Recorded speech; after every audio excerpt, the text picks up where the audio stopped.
Forgive the mess, and this is the issue.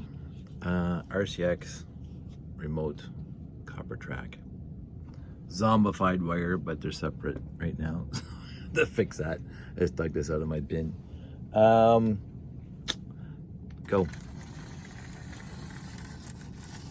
See, it skips because the contacts lose touch with the copper as it goes around. Now you would think that it wouldn't, considering that the copper is very, very wide on the track. Actually, that's moving better than it was. So this is the first experiment without the batteries. And the batteries seem to balance it better, put more weight on it. But I think also the track has to be worn in, because it's been sitting in a bin for 3 or 4 years now, or over that, and I think it oxidized. So that was part of it. But right now, that's not too shabby. I can live with that at a show. If you stop and go, stop and go, stop and go. So the idea is that the RCX will control it via a program, and it'll stop it and go. So people will not just see movement, but actual stopping around the loop. Now this one just goes around in a circle the entire time. That's not, see, remote, you can even go back or see. You can't do this with monorail. And when the RCX is working properly, you can set the speed. It can change the speed at which it's moving.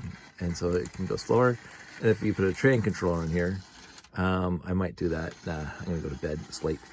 Okay, I'm actually okay with this. It took a while for it to wear itself in.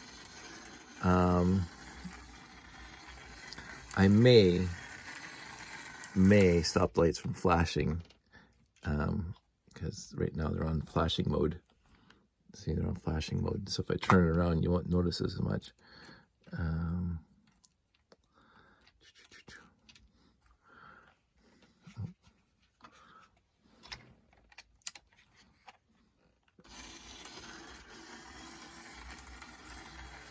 Let's turn off lights for a sec.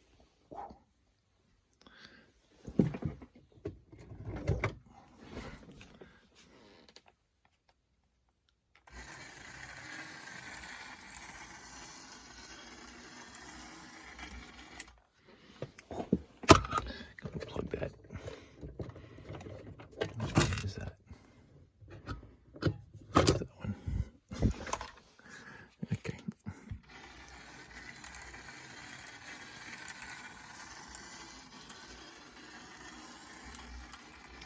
That'll do for a show overall.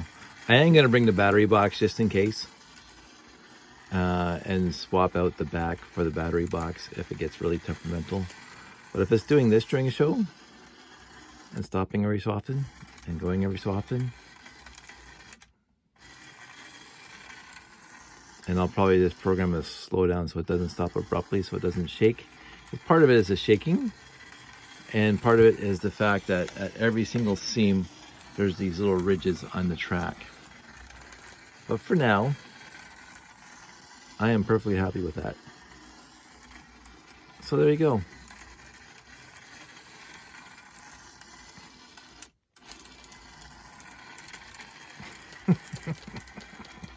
I'm sorry. This is why I do it and try to make it work, because it's a lot funner for me anyway. It seems to be working better backwards than it is forwards. Maybe not.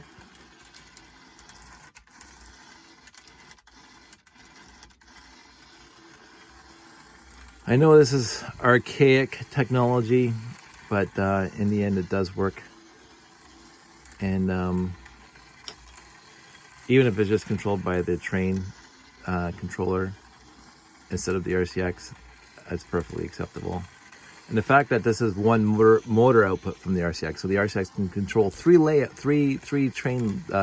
monorail loops independently, because that's how wonderful the RCX is. And you just plug them in. So, you know, anyway, we'll see what happens. I was going to pull this guy out, but it's missing a bogie in the back, but he is coming to the show. So that's a good test. There's the pickups are soldered back on. They're working perfectly tickety-boo. And now I got these lights working and I got those lights working. I think overall, I'm not completely happy with how it looks. It looks a little, I don't know, but it'll do for now. That's it. That's all. I'm going to bed. You guys all stay safe and take care. Talk to you soon.